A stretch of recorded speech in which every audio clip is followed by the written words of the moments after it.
So what's up guys, it's your boy Perabytes again. May dumating sa ating mouse from Attack Shark X11. So wag na natin patagalin guys, buksan na natin.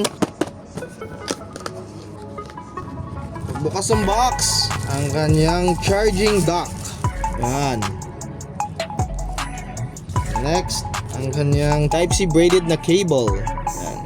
Siyempre, may kasama rin siyang anti-grip stickers.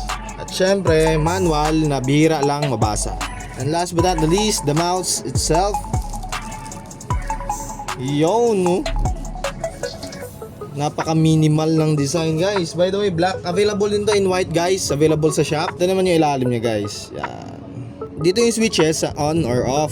Dito na naman yung switches guys if gusto mo Bluetooth, wired or 2.4 GHz na dongle. Then DPI switch sa baba, charging pins, tapos dito nakatago ang kanyang dongle. Sound check.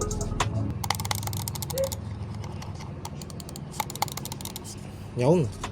So try natin guys. Salpak natin to. Yan to guys oh. RGB. Ito yung charging dock. Pwede mo palitan yung RGB niya by pressing this button. Yan. Then kung i-charge yung mouse guys, simply dock it. Magnetic siya guys. Ganda. Minimal na minimal yung mouse na to. So yun lang guys. Maraming salamat sa panonood. At antay ulit kayo kung ano pang i-unbox natin sa sunod. Petabytes out. Alright.